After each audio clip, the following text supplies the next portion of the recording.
Welcome to this free immigration help channel. Today is June 20, 2023, and we are getting into the volume 122 of me answering your immigration related questions. As you can see, I have all your comments pulled up in front of me. As always, I'm going to mention I am not an immigration attorney. This is not a legal advice. All the information provided in these videos on this channel are directly from official government sources like USCIS and of course the Department of State with their visa bulletin. So let's start with the very first comment from Autumn Dehani 2604. Autumn, thank you very much for being publicly subscribed. This is what this icon means right here. Autumn says, I've come back to testify and give Jesus all the glory. The NVC sent me an email this morning at 2:11 a.m. scheduling my interview appointment date. My category is F2B and priority date is August 14, 2014. All I can say is this could have only been God. Thank you, kind sir, for answering our questions and calming our nerves at times. May God bless you and keep you, Autumn. Thank you very much for this awesome comment. This is one of the reasons, if not the only reason why I started this channel and make this video. This is fantastic. This is really happy to read this comment. All glory to God, all glory to Jesus, our Lord and Savior. Thank you very much, Autumn. It really means a lot. This comment really means a lot to me. And good luck on the interview. So once you're done with the interview, make sure to please come back and update. Well, I'm sure everyone will be interested to hear how the interview went. But congratulations, this awesome news. All right. Well, we're starting really good today. Let's move on to the next comment from Joseph L. Isles. Good day. Can I correct my DS-260 after submitting it, and how can I do it? Thanks in advance and more power. Yes, Joseph, absolutely. You can definitely do it, but not without the help from the NVC, because once you submit the DS-260 at the NVC portal, it actually locks, so you can't go back there and fix that mistake unless the NVC opens it up for you again. So what you need to do is you need to submit a public inquiry form for the situation here with the NVC. So I'm gonna show how to find that public inquiry form. Let me post this right here first, and I'll type in the link, and I'll show you how to find that form on the Department of State website, and I'll post the link so that you have to search for it, but I'll show it where to find it for everyone else if you need it. So this is the travel.state.gov, which is the official government website for the Department of State, specifically their Bureau of Consular Affairs. This is their visa bulletin section for July 2023. You can find this link in the description below of this video. So once you click on it, this is what you will see. So from this page, we're gonna click on Contact Us right here at the very top. I'm actually gonna open it in new tab, and let's see if it's gonna load faster, because yeah, no, looks like today it's taking quite some time as always. All right, so we're gonna click on US Visas Contacts right here. Click on that, and then you'll scroll down a little bit and you will see this table, and in the very first row of the table you will see email public inquiry form right here. We're going to click on this, and then you'll scroll down a little bit more and you'll see online immigrant visa inquiries only public inquiry form. So we're going to click on this link right here, and you will have your public inquiry form where you will need to fill in the NVC case number right here, beneficiary's full name, beneficiary's date of birth, petitioner's full name, who you are, petitioner or beneficiary, email address, and then in the inquiry just type in that you want to make a request in order for them to open up the DS-260 once again because you made a mistake, and you can describe what it is that what you typed in wrong in there, or something is missing, and if you want, you can even take the screenshot of your NVC portal with DS-260 being locked, grayed out, and upload it here if you want. But you don't have to do that, and you don't really need to provide much identifying information either, because you're putting in the case number. But I still recommend doing it just in case, just to be on the safe side, because depending on how this email system works, sometimes the fields don't populate properly, and depending on who was setting up the way these tables were getting into the web development and stuff. But sometimes it's easier for an immigration officer to just see everything in the body of the message. So that's why I always recommend putting in the identifying information in this field as well. So let me copy this link right here. I'm gonna post it right there, and we're gonna move on to the next comment from Monica Pierre 7819. Hi there, I am the F11, which is the F1 category, subcategory of F1, and it is F1, sons and daughters of US citizens over 21. There's also F12, which is derivative beneficiaries of sons and daughters of US citizens over 21. My priority date is June 19th, 2015. I am qualified. Okay, so you're already documentarily qualified. Awesome. My case is at NVC. Interview location is Barbados. When will my interview be? Not hearing anything on the case. Alrighty, let's take a look, Monica, at the visa bulletin and see what is going on there. So we got June 19th, 2015, F11. Let's see, we're gonna look at the graph A because Monica is already documentarily qualified. So looking at the F1, looks like right now the immigrant visas are becoming available for people with priority date on or before December 15th, 2014. And Monica is June 19th, 2015. So we are almost in 2015. So just about like 6 months away from the availability of the immigrant visa. So Monica, judging by the July 2023 visa bulletin, you roughly have another 6 months before your immigrant visa is available. So you still have a little bit more time to wait. On the plus side, you're already documentarily qualified. So really, as of right now, it's just a little bit more patience, just a tiny little bit more, six months max, and then probably a little bit more of administrative processing for the interview to be scheduled, so forth, because they wait up until the immigrant visa availability, and then once it is available, they schedule the interview, which can take another 3-4 months. So I would say possibly by the end of 2023, but in the first quarter of 2024, for sure, you're gonna have your interview. So just a little bit more. Okay, let me post the response here, and we're gonna move on to the next question from Mahi Shetty.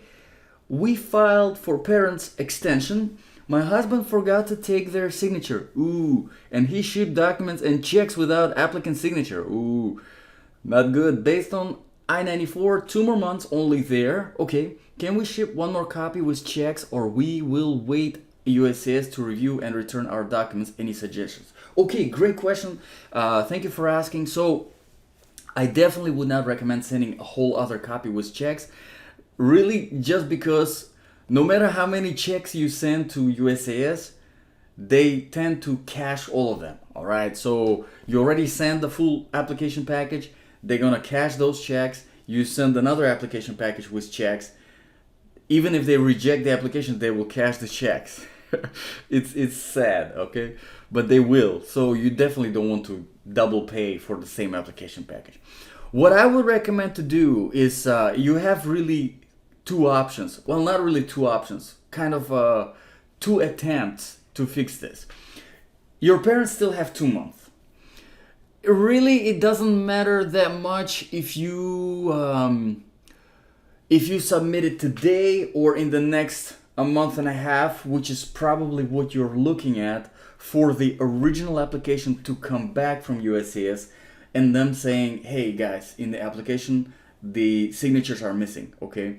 And then you just fixing it, putting the signatures, and then sending it back and saying, oh, there you go, sorry, I forgot to correct this. But before waiting for that to happen, before waiting for the application to return, what I would recommend doing is you can attempt to fix this mistake by sending a cover letter and then sending just the applications with the signatures and saying in the cover letter that you already sent the application package. You probably have not received the receipt notice yet. Probably not, because you receive the receipt notice once they accept the application, and in this case most likely they're not going to accept the application because the signatures are missing. So Even before waiting for them to review the case, you can send the cover letter with just the applications and tell them that, hey, the original application package was sent, but we forgot to include the signatures. The signatures are missing. So here are the applications with the signature. If you can update the original application package with these applications instead of the ones that we sent, if it's possible. If it's possible, they will do it and everything will be fine. If it's not, again, it's not a big deal because there's still 2 more months. So they have enough time to actually receive the original application package, review it, see that the signatures are missing, send it back to you, and then you fix it and then send it back to them. And the reason why I say it's not really such a big deal, I mean, yes, technically it will waste some of the time, but it's not a big deal because in general, it actually might work towards your advantage because the date of the receipt, the notice of receipt will be further out, closer to the end of the duration of stay, and because these applications take so long to process, well, your parents, they're gonna have extra time basically to stay in the United States and wait for the application to be reviewed, because these I-539, as of right now, they take like over a year to be reviewed. So if anything, it just makes it better. One thing that I would mention though, if you do not hear back from USCIS in the next, I would say, month, if you don't get the original application back, or if they do not respond to your cover letter with the corrected applications, then I would recommend reaching out to USCIS, calling them and actually following up and asking them if they received it and if you need to submit a whole other application, just so that your parents don't go out of status. But you still have 2 more months, so I think it should be fine. So let me pause this response here, and we're gonna move on to the next question from Nemiprag 3801. Hello sir, my category is F4, so brothers and sisters of US citizens. My question, is there any effect if I apply for US visa lottery every year? Many thanks for your answer. Nemiprag, thank you very much for your question. That's an excellent question. I would say, I would encourage everyone, if you're waiting for an immigration petition, family reunification petition, and if the DV lottery, which is the green card lottery, is available in your country, if your country is, qualifies for this, I would highly recommend playing each year. Absolutely 100%. You're waiting for your petition, and if you won the lottery, fantastic. Now you don't have to wait for the backlog, if you're dealing with a backlog, of course. It's not going to affect negatively in any way your petition itself, because your petition, your immigrant petition, is showing the intent to immigrate, and you're playing the green card shows, green card lottery, DV lottery is showing the intent to immigrate to the United States. So it's not going to cause any problems at all. And I definitely encourage it because, if you win the DV lottery, well, great. Now you don't have to wait for the backlog. And especially for F4 category, siblings of US citizens, it's one of those categories that is taking the longest. And I can personally relate because my brother, I petitioned for my brother, like 3 years ago, and we still have like 13 years to wait on his petition. And he plays each year DV lotteries, and if he's selected, then fantastic. We don't have to wait years and years and years for his immigrant visa to become available. Okay, let's move on to the next question from Rihanna Singh 9135. Hi sir, if someone from F3, rest of the world, priority date is December 24, 2012, and the petition recently got divorced, can he change to F1 even though if F1 is currently at 2017? Yes, absolutely, 100%. And I would obviously, recommend updating as soon as possible. It just depends on which stage of the process the case is in. If the case is still with USCIS, then you would have to update USCIS that, you're no longer married son or daughter of U.S. citizen over 21. You are now unmarried son or daughter of U.S. citizen over 21. And obviously, it's going to be a really, really big difference between the wait time for the backlog for the priority date to become current, because F1 for the rest of the world is right now on 2014, and F3 is on 2008 December. They're both in December, so there's a difference of 6 years. 6 years, that's a really long time. So yes, absolutely. If it is with NVC, if the case was already approved by USCIS and transferred to the NVC, you would have to update the NVC, obviously.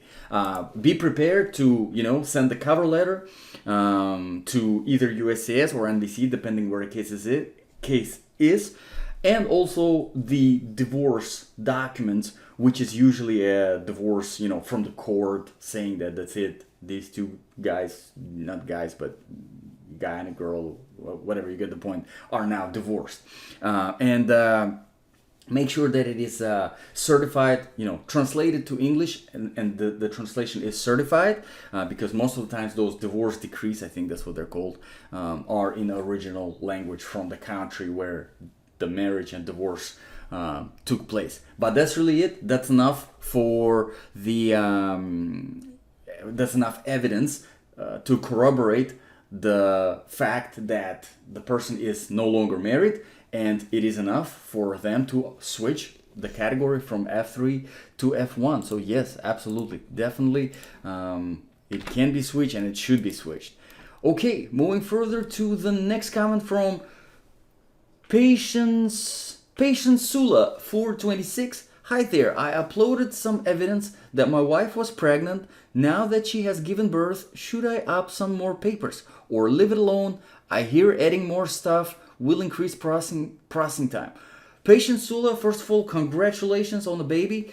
So whenever it comes to it, it really depends. It really depends. I'm assuming you're asking about the the family reunification case, I-130 petition. In this situation, if it is the I-130 petition, you definitely want to update whether your case is with USCIS still, or if it is already with the NVC, but you definitely do want to update the petition and make sure that they know that there is now a derivative beneficiary who is, little baby that was just born. It's not going to be such a huge deal if you don't update, because once you go to the to the U.S. Embassy for an interview, they're gonna know that there's a baby. But still, I would recommend updating. Uploading the birth certificate for a baby, adding them on the application, whether it is the cover letter again that you would have to do by contacting USCIS, or if it is a public inquiry that you would have to do to the NVC. But still, you definitely want to make sure that the case is updated and that there is a derivative beneficiary added to the case, just to avoid any of the problems.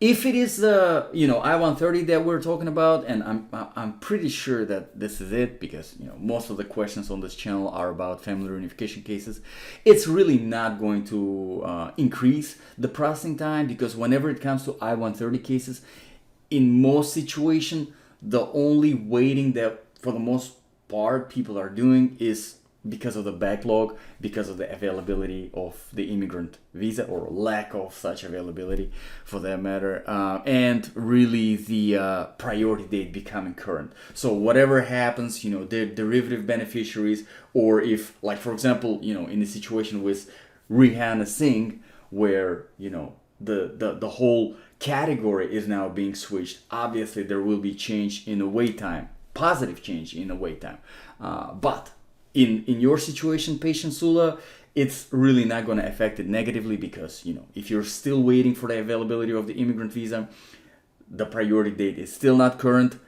It really is not going to change anything, because you'll still be waiting for the same, basically, same situation, same family preference category, and just waiting for the priority date to become current.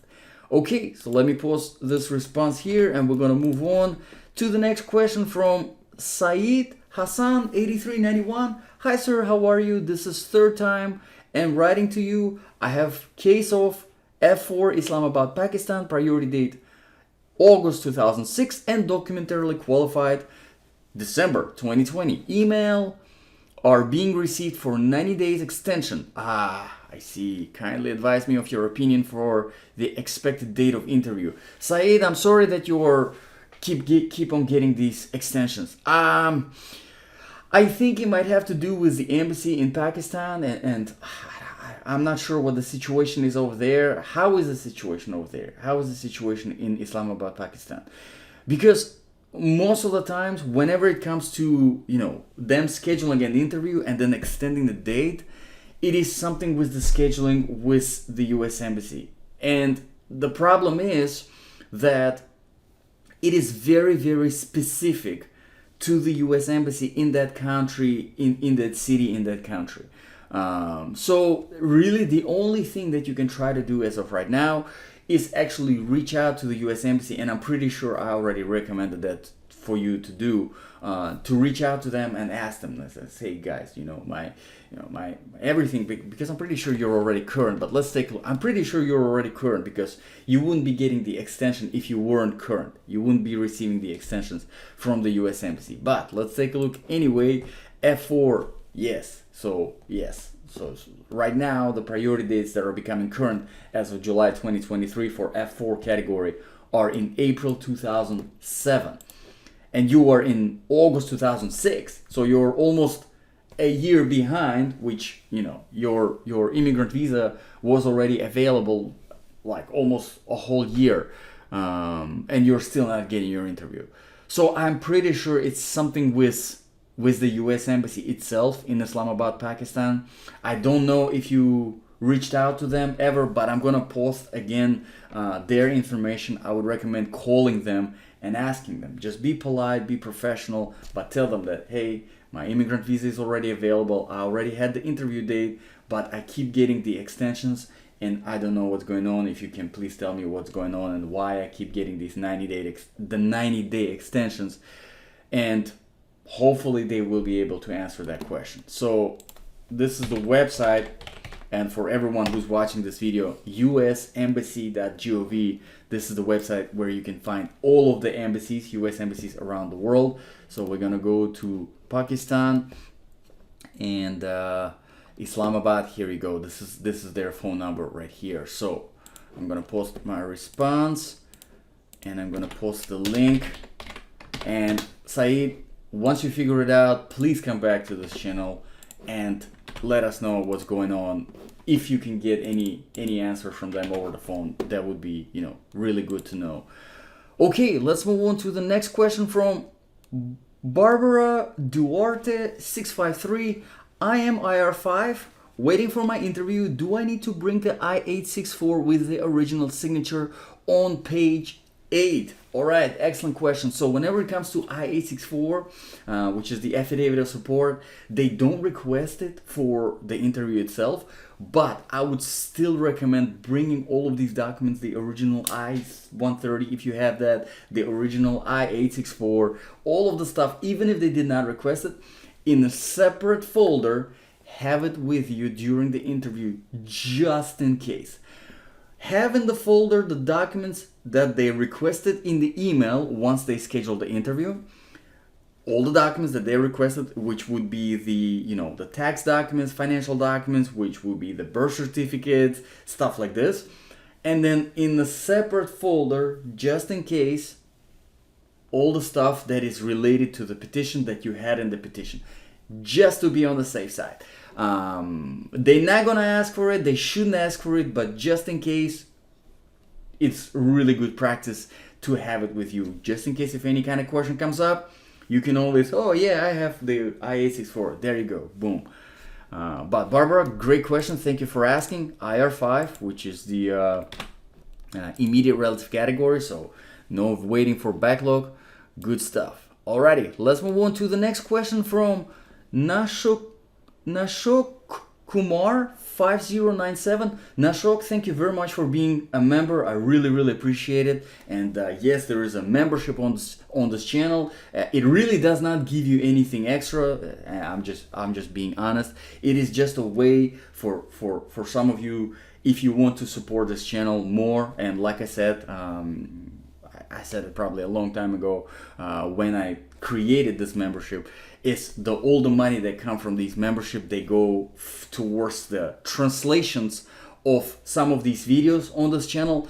Some of the most watched videos, I translate them one by one to the languages that are being requested. For example, I had one of the videos, I think it was the family reunification, it was a request in Spanish, and I had that translated. There was a request in on one of the videos, it was a translation in Russian, and I had that translated. So little by little, the most popular videos, I will have them translated to different languages as requested. This is what the money going to. So Nashuk, thank you very much for your support. So Nashuk Kumar says, can I know why tourist visa is rejected? Is it because of application has filed by my sibling for immigration? And then Nashuk says, thanks you for your visa update. Okay, so excellent question. Absolutely, it can be the reason for the denial of the tourist visa, because the tourist visa, B1, B2, right? It's a non-immigrant visa, all right? And even though the non-immigrant visa, the tourist visa, is not related to the family petition, unfortunately, in some situations, by some consuls who sit in the US Embassy, who take these interviews for the non-immigrant visas, they can be viewed as a reason to deny the application for a non-immigrant visa, because there is existing immigration petition. And the reason that they use for it is, it looks something like, it's dumb, but I will try to pretend like it is reasonable. But basically it is, oh, you have the family reunification petition, so you want to immigrate to the United States. Okay, so you have the immigration intent. And now you're coming into the US Embassy and asking for a non-immigrant visa while having the immigration intent. It's a horrible reason, it's unfair, and I think it should not be, they should not be able to reject people for this reason. And in fact, I think when there is an immigration petition, they should be more lenient towards issuing the non-immigrant visas like B1, B2, so that people who will immigrate to the United States in the future regardless could have an opportunity to come to the United States, visit their family, look at the country, say, wow, okay, so this is where I'm gonna come and live when my immigration petition is approved, when I get my immigrant visa. Which you would think would be the common sense, but unfortunately, as you can see in your case, it is not the case. So what I would recommend, okay, and it's a little bit of kind of a tricky recommendation, because it's really up to you if you want to go that route. But this comes down to the person who is taking the interview at the US Embassy. And a lot of times you will see, and I'm sure all of you had some kind of experience with US Embassy. If you've been in US Embassy, sometimes you get a really nice person who is polite, who is understanding, who is patient, and sometimes you get someone who is complete, I can't find a good word, all right? Like, for example, in Nashuk Kumar's case, rejecting Nashuk because, there is an immigration petition pending for Nashuk. It's unfair. It's ridiculous, honestly. So how you can avoid that is simple, pretty simple. Well, not that simple, but go to another US Embassy.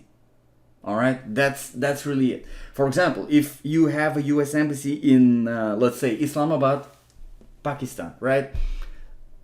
Syed Hassan, he was just telling us about Islamabad, Pakistan, US Embassy. Let's say you're going to that US Embassy and you're getting denied for the tourist visa. What is the next nearest US Embassy that is available? It might be in Pakistan, it might be in a country that is right next to Islamabad, Pakistan. That is not too far, maybe an hour, 2 hours flight, something along those lines. And, there isn't it's not really a big problem to travel to that country just to go to the US Embassy and apply for a non-immigrant visa there. And most likely you will get a question that, why are you coming here to the US Embassy in a different country and not going through the US Embassy in your country? And of course, in the system, they will see that you went for an interview in the country where you originally went for an interview and where you were denied. But the explanation can be very simple. You can say, hey, I tried to schedule another interview to get a non-immigrant visa. I want to go and visit my family. I'm not planning to immigrate right now. I'm waiting for my immigration petition, which will be current. My immigrant visa will be current in, 5 years, 6 years, 10 years, whatever the visa bulletin says. But as of right now, I just want to have an opportunity to go and visit my family. There's absolutely nothing wrong with it. And I tried to schedule another interview with the US Embassy over there, but there weren't any available places or something along those lines. Or maybe if you tried already a couple times and you keep getting denied, you can say, I keep getting denied over there and it's unfair. So here you go. I came here to really just get the tourist visa.